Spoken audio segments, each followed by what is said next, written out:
Now, from Wish TV, your local news source, this is All Indiana Politics. Good Sunday morning. Once again, I'm Phil Sanchez. Thank you for watching All Indiana Politics. It's become the trademark issue of President Donald Trump's first month in office.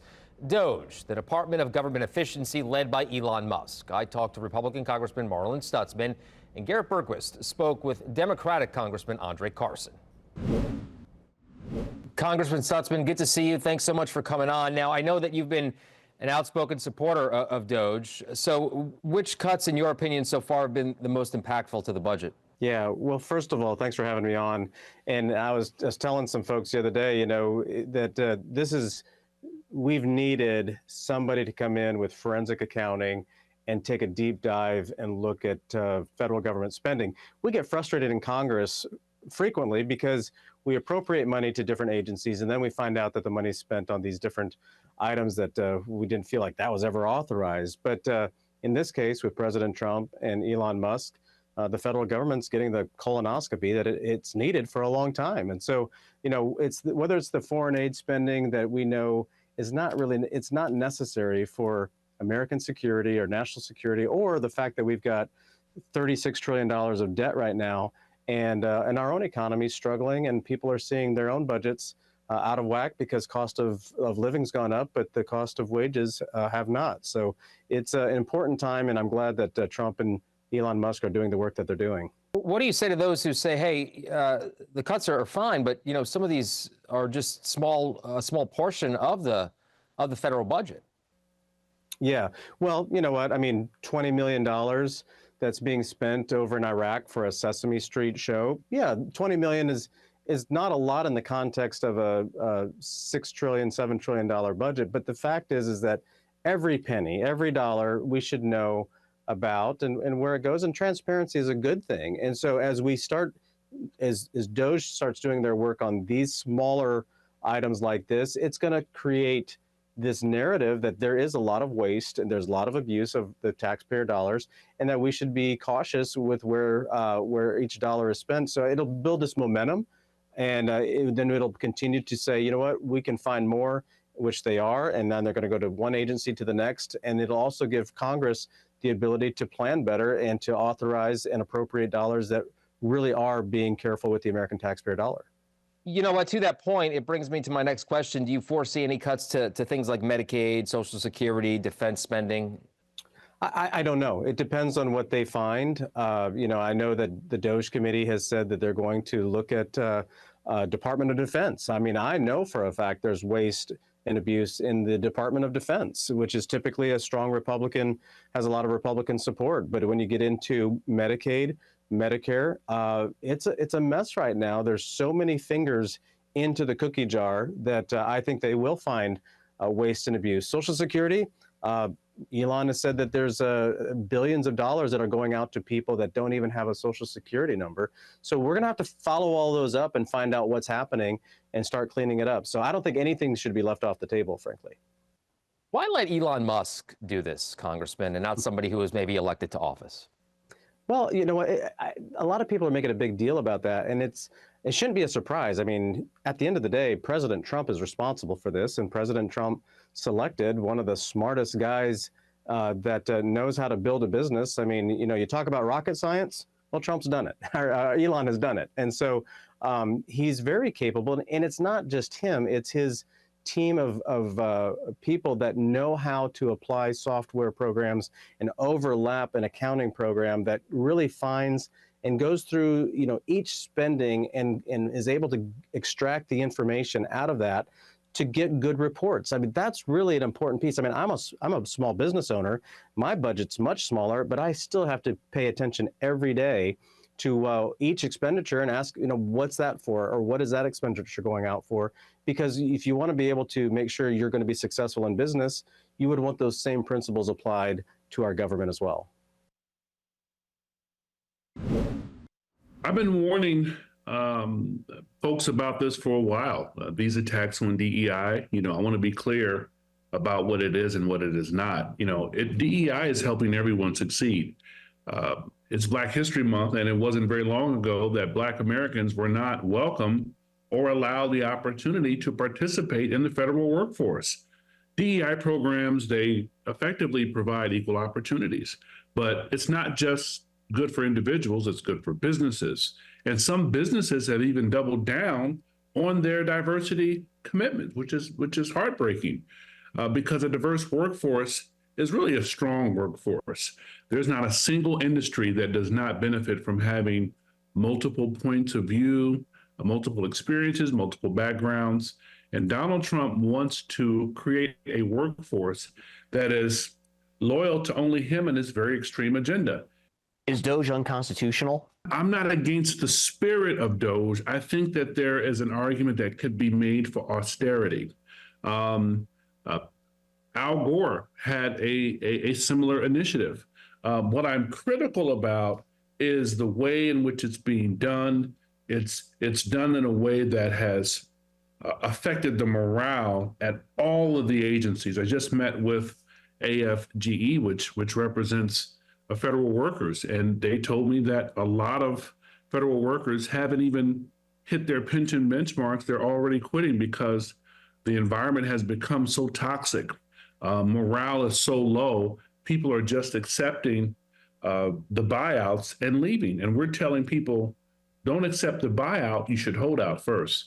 And I think there are arguments that could be made about DOGE being unconstitutional, but the idea of having an audit is no different than what we do in our own organization. It's no different than what any good business does or institution or organization does, is to have audits to see and look at excess spending and look at potential for abuse.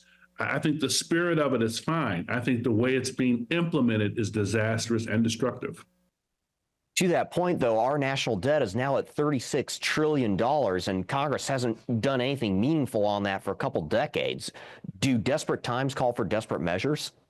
I think in many ways, yes. I think there are ways in which we could look at our military budget, but to cut programs like USAID, to cut programs like Social Security, Medicare and Medicaid that will impact Hoosiers, I think it's a step in the wrong direction. We have, as I sit on the Armed Services Committee, as well as Intelligence and Transportation, we should look very closely at our military spending. We should look very closely at ways in which we can reduce our deficit significantly, but to do it under the guise of austerity and to affect federal workers who come to work with a sense of mission and purpose in serving our country is not a step in the right direction. How do you see this affecting budget negotiations as those begin to get underway? Well, my hope is that, members of Congress on the other side, my Republican friends, are bold and that they're resolute in not being so obsessed with President Trump interfering in their primary races that they are not doing what's best for their constituents. And I think if they operate with the kind of freedom that the founding fathers that they love to invoke so much envision, then I think that kind of freedom of understanding that they don't have to report to Donald Trump. They have to report to their constituents who voted them into office. And if they go with that kind of spirit, then I think we could negotiate in a much better way. But look, Democrats aren't going to support anything that puts Social Security at risk, that puts Medicare and Medicaid at risk. I'm focused on delivering for Indianapolis residents and for Hoosiers. All right, coming up, the mayor of Gary tells us his city is seeing signs of a comeback. Why he says the key to that is handling the little things first. Welcome back. The mayor of Gary says his city is showing some signs of life. This after decades of decline. He tells News 8's government reporter Garrett Bergquist he wants to build on that by focusing on the fundamentals. It's part of our series highlighting the work of Indiana's black mayors. Mayor Eddie Melton tells me eventually he wants all of Gary to look more like the Miller neighborhood with various shops and local restaurants. To do that, though, he says the city first needs to master delivering basic services. It starts with something as simple as streetlights. Well, public safety, right? When you think about public safety, that is part of neighborhood stabilization. Stabilizing our families, it's stabilizing our neighborhoods, it's stabilizing our small businesses that's looking to grow in a community that is very conscious about overall safety. Crews like this one are replacing more than 900 streetlights with new LEDs. They're brighter and use less energy. Melton was elected in 2023 after he served nearly 8 years in the state Senate. When he took office, he says the mayor of Detroit told him to focus on blocking and tackling. As someone that played football my entire life, that was an analogy that really resonated with me. Just focus on the practical, basic things to provide those services to a community that has felt like those basic necessities and basic services have been neglected for so long. So far, Melton has hired the first full-time city engineer in about 10 years. And he's gotten state and federal grants for infrastructure projects. Next up, he wants to address blighted buildings, such as this old church. Officials are still figuring out what they can save and what needs to be demolished. Well, you want to create an environment where developers, be it local, national, will see an opportunity.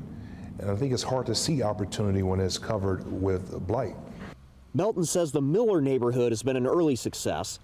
New shops opened after officials completed a train station there. And he says Gary has added about 500 new residents. That's not many, but Gary's population has declined almost continually since the 1960 census. Long-term, Melton says he wants to think even bigger. He says he wants to take advantage of Gary's transportation infrastructure, including its airport, seaport, and rail lines. Gary is positioned to be a logistics hub for North America. I truly believe that. When you look at the infrastructure that it currently exists, it's just putting the pieces to the puzzle right now. Melton tells me the streetlight project should be done by the end of this year. The first blight teardowns should happen sometime during the spring. In Gary, I'm Garrett Bergquist for Wish TV, wishtv.com, or follow us on Facebook for updates. All right, coming up, Indiana's best political team takes on DOGE and some big changes to the governor's property tax plan when we come back. And welcome back to All Indiana Politics as we welcome in two members of Indiana's best political team. In-house this week, Republican Tom John and Democrat Kip Tu. Good to see you both. Thanks for coming on. Sure. Let's begin with Elon Musk and DOGE. We heard from Congressman Stutzman. We also heard from Congressman Carson earlier in the program. Tom, I'll start with you this week. Your thoughts on DOGE? Well, one thing is, this isn't new. You had Truman in the 40s that dug into government waste and was renowned for spending $1 million and saving billions. You had Bill Clinton in '96 who had a similar sort of initiative, said big government stops. It's time. And Elon Musk is a brilliant man. You've seen a lot of things that he's done with the companies and really accelerating technology. He's brought a lot of smart people in and said, can we at least figure out how much we're spending and how we're spending it? And that's what we're doing, and we're hearing a lot of stories that are kind of troubling. So Kip, I think it's the right thing. Well, we are hearing those stories, Kip, and you know, Congressman Carson even said he doesn't mind what they're doing, he just doesn't like the rollout, and he's kind of questioning whether or not Elon Musk should be involved. Yeah, and I think that what Democrats need to do is figure out a message to counteract it, because even Al Gore, as Tom mentioned, you know, in the Clinton administration was tasked with this, found billions of dollars in savings. It's always a good thing in any organization to go back and make sure that you're getting the best bang for your buck. I don't object to that at all. Support it 100%.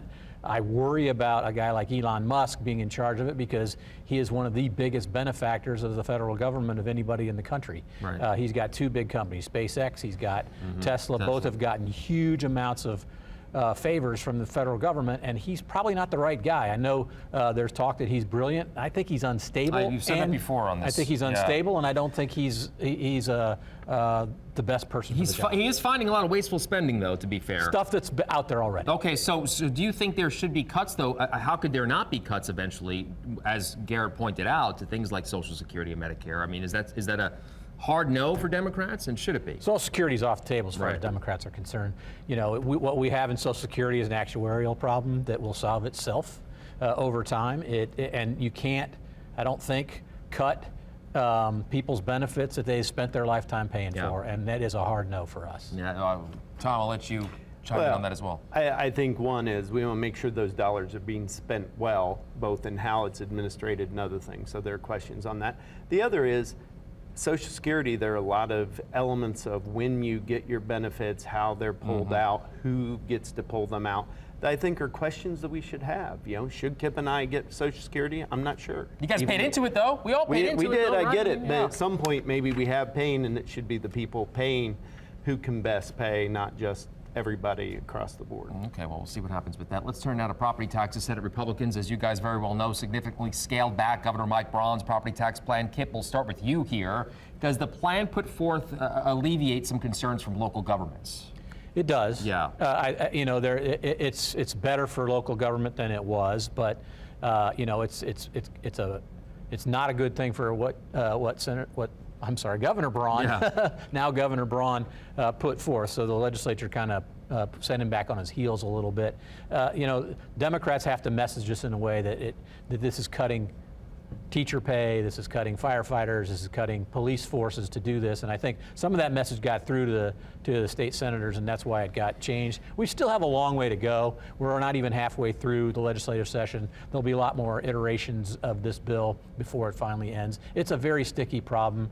We had a previous governor, Mitch Daniels, who did a constitutional amendment to put in caps. They've clearly not worked now. Here we are 16, 20 years later, and we still have the same problem. So Republicans have the responsibility here to try to fix it. Go ahead, Tom. Well, absolutely. I mean, Governor Braun went around the state. He heard from people that they were concerned about what was happening in property taxes. And he's brought the issue to the legislature and brought forward the conversation. And I think we need to remember it's about the taxpayers and their homes. It's not just about the officials who are spending the money or the school systems or the teachers. And you need to consider both sides in that conversation. I think that's what Governor Braun has brought to the fore. It's a legislative process. He's a former legislator, and he understands that you got to bring up the conversation, have the discussion, and then get to that point that's in between. But I think he's looking for broad-based relief because he heard a broad-based problem. Yeah. At the end of the day, does it look more like what the governor wants or more what like we're seeing now? I mean, they refer to it as making sausage. I'm not sure exactly what it looks like when it comes out, but I think it's going to have a lot of elements of both. All right, let's get to another topic, pretty divisive one. A House committee has approved a ban on transgender women on women's college sports teams. There are very few cases of this, Tom. So was this really necessary? I mean, so much time spent on an issue like this. Well, I think there's a couple of things with regard to this. One is I think President Trump heard a lot of people talking about the issue. Whether they're many or not, he heard that and he's moved forward with it. It's one of those things that, it's going to be a divisive issue however it goes, but he has definitely tried to lean into his entire administration, more EOs than anybody has seen in history with regard to this. And this is one of the issues he talked about, and I think he is intending, whether you agree with him or not, to make good on promises. And it does seem like, Kip, the more Democrats are leaning towards this, or at least agreeing with some portion of it, right? Well, we took a beating in the last election on it, I think unfairly. To me, it harkens back to where we were 20 years ago for gay rights. We lost a lot of elections standing up for gay people in this country to allow them to have gay marriage.